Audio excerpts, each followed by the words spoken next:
Bismillahirrahmanirrahim.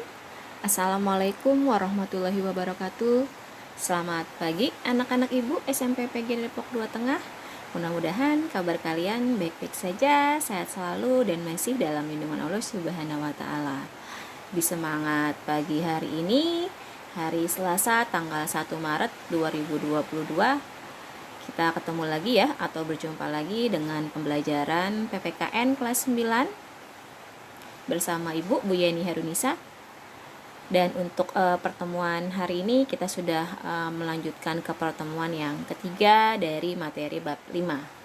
Untuk yang pertemuan ketiga ini materinya tentang permasalahan dan akibat yang muncul dalam keberagaman masyarakat Indonesia. Tetapi sebelum kita ke materi, untuk dipermudah ya pada hari ini dan dilancarkan oleh Allah, kita laksanakan terlebih dahulu ada berdoa sesuai dengan agama dan kepercayaan kalian masing-masing. Berdoa mulai.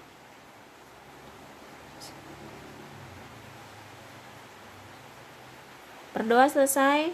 Mudah-mudahan untuk pada hari ini kita diberikan kelancaran, diberikan kemudahan ya, dan selalu diberikan kesehatan oleh Allah Subhanahu wa Ta'ala. Amin amin ya robbal alamin.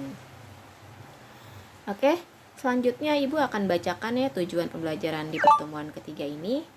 Di sini tujuan pembelajarannya setelah mengikuti kegiatan pembelajaran menggunakan model pembelajaran problem based learning dengan metode literasi, eksperimen, praktikum, dan presentasi dengan menemukan sikap menyadari kebesaran Tuhan, sikap gotong royong, jujur, dan berani mengemukakan pendapat, siswa dapat memahami permasalahan dan akibat yang muncul dalam keberagaman masyarakat Indonesia.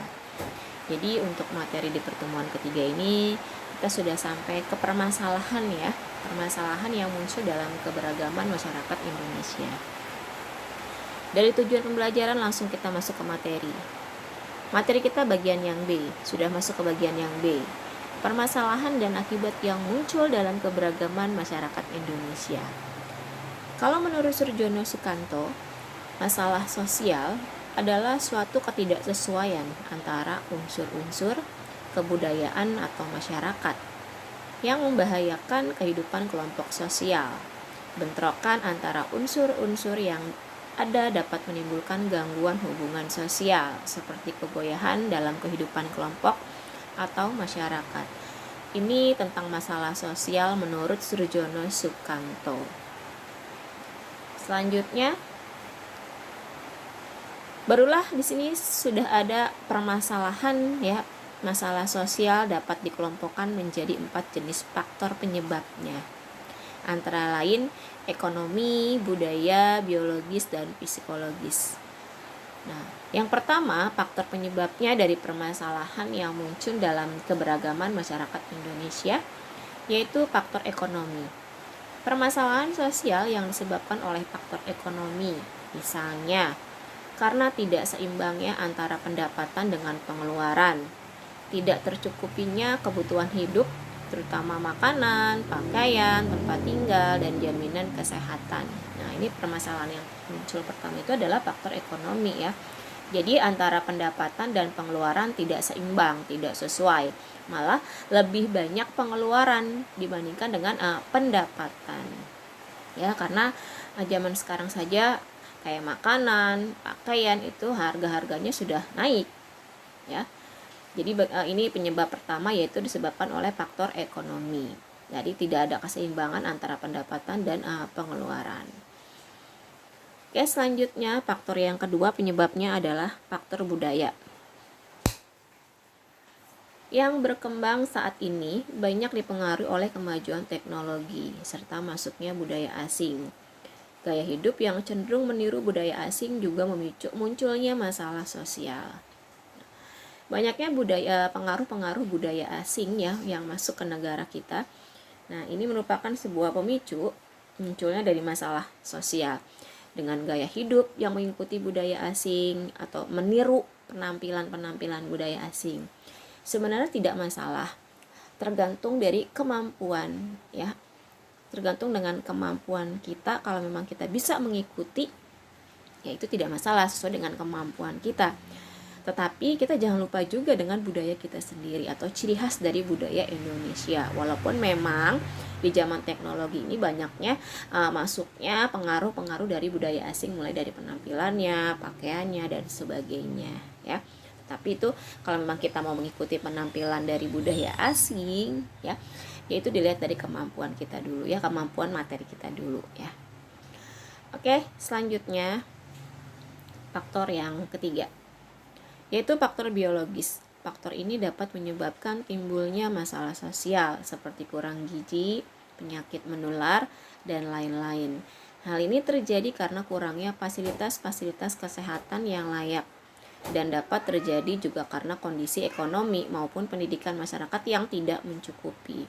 Nah, ini faktor yang ketiga ya, berdasarkan dari faktor biologis ya, seperti kurangnya gizi, penyakit yang menular dan lain-lain. Nah, sekarang aja kita lagi masalah masih COVID-19 atau corona atau omikron ya.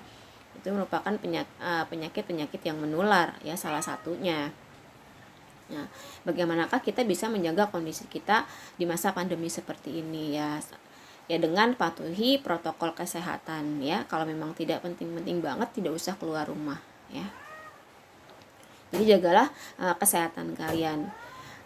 Nah, mungkin kita menemukan kalau fasilitas-fasilitas kesehatan yang kurang layak atau kurang banyak, pasti itu di daerah-daerah tertentu. Nah, kalau seperti kita kan kita tempat tinggal di daerah perkotaan. Nah, kita banyak sekali menemukan klinik-klinik ya, atau rumah sakit atau puskesmas dan sebagainya. Ya. Tapi ini faktor biologis ini penyebab yang ketiga ya dari masalah sosial. Oke, dari faktor yang ketiga kita ke yang keempat, yaitu faktor psikologis. Selain ketiga faktor di atas, ada juga faktor psikologis. Masalah dari faktor ini dapat muncul jika psikologis suatu masyarakat yang sangat lemah. Faktor psikologis juga dapat muncul jika beban hidupnya yang berat, misalnya dirasakan oleh masyarakat, khususnya yang ada di daerah perkotaan, pekerjaan yang menumpuk sehingga menimbulkan stres, lalu dapat menimbulkan luapan emosi yang nantinya dapat memicu konflik antar anggota masyarakat ya. Ini faktor yang keempat, yaitu faktor psikologis. Apalagi sekarang banyaknya ya yang pengangguran pekerjaannya sementara diberhentikan dulu ya, memang karena lagi masa pandemi seperti ini muncullah tuh faktor psikologis ya, menjadi stres, emosi dan sebagainya ya. Tapi kalau kita sebagai manusia yang beriman atau masyarakat yang beriman ya haruslah bersabar, karena memang kan kondisinya seperti ini. Oke, dari faktor psikologis masih ada lanjutan materinya. Untuk lebih mendalami kondisi budaya pada masyarakat Indonesia, kita dapat mengidentifikasinya dengan membandingkan pendapat C. Kluk Hon dalam bukunya yang berjudul Universal Categories of Cultures, mengemukakan adanya unsur-unsur kebudayaan secara universal yang dapat ditemukan di seluruh dunia, baik pada kelompok masyarakat tradisional sampai dengan masyarakat modern, atau pada masyarakat yang hidup pada zaman prakarsa sampai dengan sekarang.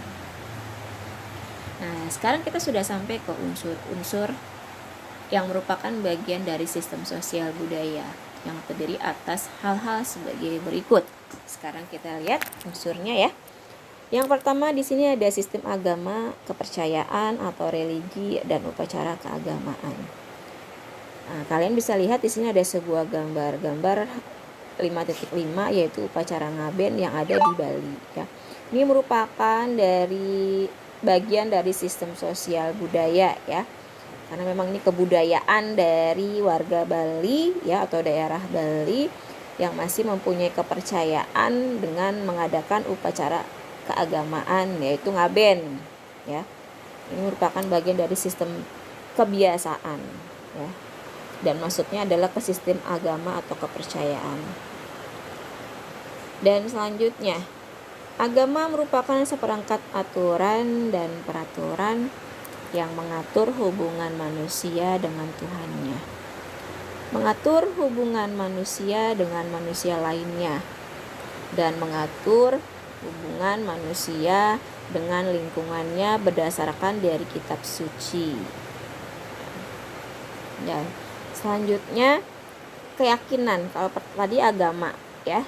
Jadi kalau agama itu aturan dan peraturan yang mengatur hubungan manusia dengan Tuhannya ya, atau dengan Allah. Selanjutnya keyakinan. Kalau keyakinan terhadap agama masing-masing harus tetap kuat dan diwujudkan dalam bentuk menjalankan ibadah. Nah, ini kewajiban nih ya, kewajiban kita sebagai umat Islam atau agama lainnya, yaitu kita harus menjalankan kewajibannya, yaitu kalau untuk umat Islam kewajiban kita adalah beribadah ya. Baik ibadah dalam batas-batas menjalankan ritual keagamaan yang menyangkut hubungan manusia dengan Tuhannya, maupun ibadah yang meliputi segala perbuatan baik yang dilakukan semata-mata untuk memperoleh keridhaan Tuhan Yang Maha Esa dalam kehidupan bermasyarakat, berbangsa, dan bernegara. Selanjutnya yaitu sistem masyarakat dan organisasi kemasyarakatan. Masyarakat diartikan sebagai kelompok orang yang membentuk sebuah sistem semi tertutup, di mana sebagian besar interaksinya adalah antara individu-individu yang berada dalam kelompok tersebut. Secara umum, masyarakat merupakan sekumpulan individu yang hidup bersama dalam suatu tempat atau wilayah. Nah, ini masyarakat ya, yang interaksinya adalah baik individu yang satu dengan yang lainnya, saling berkelompok ya secara umum. Selanjutnya, organisasi kemasyarakatan saat ini telah tumbuh dan berkembang seiring dengan era reformasi yang memberikan kebebasan seluas-luasnya kepada warga negara Indonesia untuk berserikat dan berkumpul, apalagi dijamin dan dilindungi oleh Undang-Undang Dasar Negara Republik Indonesia tahun 1945, dan ini terdapat dalam pasal 28 dan pasal 28E ayat 3. Maka dalam pelaksanaannya setiap permas harus berlandaskan pada Pancasila dan Undang-Undang Dasar 1945. Nah, dari sistem masyarakat dan organisasi kemasyarakatan, di sini ada sebuah gambar juga ya.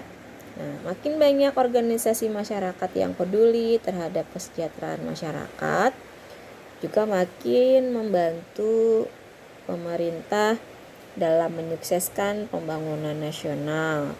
Setiap ormas dengan berpegang teguh pada semangat Bhinneka Tunggal Ika, maka harus menempatkan persatuan dan kesatuan di atas kepentingan kelompok atau organisasinya, sehingga perselisihan atau bentrokan antar ormas pun dapat dihindari. Nah, ini gambar yang 5.6 ini salah satu kebebasan berserikat ya dalam organisasi masyarakat. Ini sebuah gambarnya. Oke, selesai untuk pertemuan yang ketiga. Nanti kita lanjutkan di pertemuan yang keempat ya, masih permasalahan yang muncul di keberagaman masyarakat Indonesia. Dan untuk pertemuan yang ketiga ini dijadikan literasi saja, karena sebentar lagi ya, tanggal 14 Maret kita sudah pelaksanaan PTS-nya, dan materinya akan keluar. Untuk di PTS ini ada 2 bab ya, yaitu materi bab 4 tentang keberagaman masyarakat Indonesia dan materi bab 5 tentang harmoni keberagaman masyarakat ya. Dan untuk di pertemuan hari ini Ibu Yeni tidak memberikan latihan soal, tetapi materi hari ini dijadikan literasi ya, dan dijadikan catatan saja buat kalian. Pindahkanlah PPT ini di buku catatan kalian dengan singkat, tidak perlu seluruhnya kalian tulis, tapi dengan singkat saja ya. Oke, itu saja untuk di pertemuan yang ketiga. Mudah-mudahan bisa dipahami oleh kalian semuanya. Sebelum Ibu akhiri, ya tetap semangat untuk belajarnya walaupun kita masih pembelajaran jarak jauh atau pembelajaran daring, dan ikutilah protokol kesehatannya atau patuhi protokol kesehatannya. Baiklah, Ibu ucapkan terima kasih. Ibu akhiri. Wassalamualaikum warahmatullahi wabarakatuh.